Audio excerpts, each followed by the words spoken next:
In Mark chapter 6, beginning with the first verse, we read the following about Jesus. He went away from there and came to his hometown, and his disciples followed him. And on the Sabbath he began to teach in the synagogue. And many who heard him were astonished, saying, "Where did this man get these things? What is the wisdom given to him? How are such mighty works done by his hands? Is not this the carpenter, the son of Mary, and brother of James and Joseph and Judas and Simon? And are not his sisters here with us?" And they took offense at him. And Jesus said to them, "A prophet is not without honor, except in his hometown, and among his relatives, and in his own household." And he could do no mighty work there, except that he laid his hands on a few sick people and healed them. And he marveled because of their unbelief. And he went about among the villages, teaching. Jesus was as human as you and me. That meant he had a family, siblings, parents. That meant he had a hometown.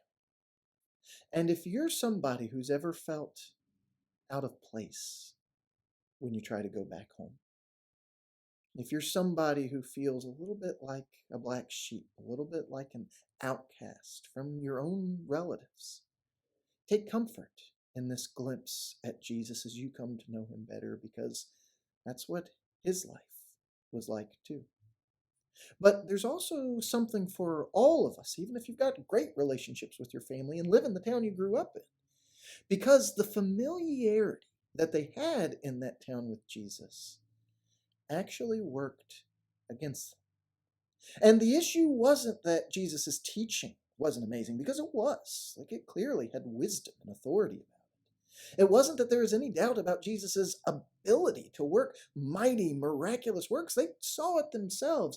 The issue that this hometown crowd, the synagogue, the home church of Jesus that he had grown up in had, was that what they were hearing Jesus say and what they were seeing him do is not what they expected from the Jesus they knew, the way they had always known him and always related to him, when they heard him for themselves, when they witnessed what he could do. Unlike other villages where as soon as Jesus was there, a crowd would be drawn, whether he wanted them to or not.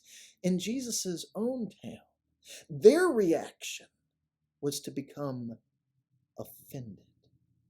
And for some of us, if you've grown up hearing about Jesus, if you've got a history of participating in church, that is a risk that could exist for us too.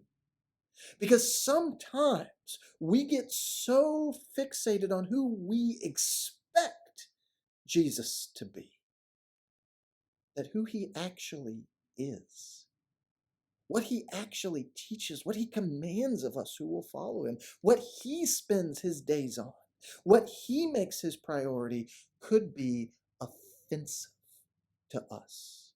Not because it's not true, not because it's not incredible, but because it's not what we expected. So the challenge for us is to truly know Jesus, but to know him on his terms, to know him by listening to what he actually says, by watching what he does as it's revealed to us in gospel accounts like this one, and not to always just filter him through who we've always thought he was or from how we've always understood him, but to truly know Jesus on his own terms. Because as Jesus lives life each day, if you truly hear and do what Jesus says, some of it's going to be startling. It's not comfortable. It's very countercultural, and the potential is there to find Jesus incredibly offensive. But if we'll listen to him, if we won't get so caught up with our own expectations, but will receive what he's saying and do it, even if we're in a minority, there'll be power in that obedience. There'll be healing from being close to Jesus.